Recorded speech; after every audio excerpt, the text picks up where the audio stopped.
Sa gitna ng issue ng Senate leadership, panawagan ng grupo ng Senate employees dapat hindi sila maipit at makaranas ng anilay consequences dahil lamang sa pagtupad ng kanilang tungkulin. Balitang hatid ni Ian Cruz. Kasunod ng regodon ng liderato ng Senado noong Miyerkules, dalawang senador ang nagsasabing sila ang Senate President, sina Senador Win Gatchalian at Senador Alan Peter Cayetano, ang kani-kanilang grupo. Nagsasabi rin na sila ang mayorya.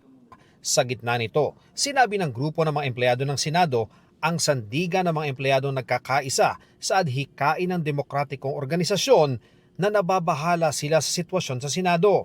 Bilang public servants at career employees, patuloy silang nagtatrabaho kahit walang kasiguraduhan sa liderato.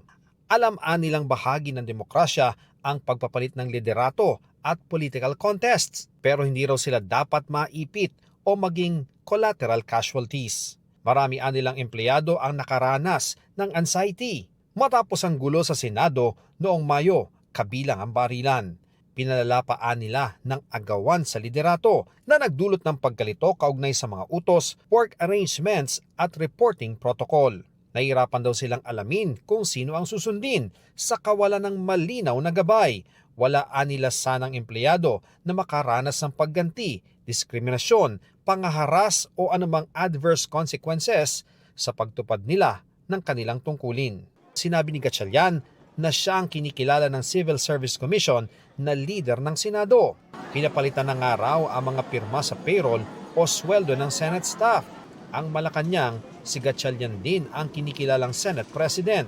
Sa kanyang podcast, sinabi rin ni Senador Cheese Escudero na sana nga'y maresolba na ang issue dahil naiipit ang staff ng Senado. Masakit sa mata nila, masakit sa dibdib nila yung nakikita nilang nangyayaring ganun. Dalawang Senate President ang nag-i-issue ng memorandum sa ngayon. Yung isang memorandum na inisyu yata, work from home, yung isa tuloy. Ang kawawa dito sa kabilang banda yung staff. Naiipit. Hindi naman dapat eh.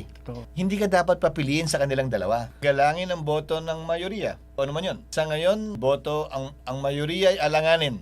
Meaning, 13 kasi maliwanag eh. So may desisyon na tinatayuan, etc. etc. Pero sa ngayon, ang bilang ay 12-10. 12-10. Pwede anyang iakyat sa Korte Suprema ang issue ng liderato. Hindi para makaayos-ayos, para masettle yung issue. Yun ang mapayapang paraan. Kesa may dalawa kang nagsasabi, sila ang hari. Hindi ba? Magulo yun eh. Sa botohan noong Miyerkules, dumating si Escudero, kaya naging 12 sila. Bilang na mas marami sa 10 ng grupo ni Cayetano, kaya nakapagdeklara ng quorum. Paliwanag ni Escudero, hindi maaring magpatuloy ang kawalan ng sesyon sa Senado.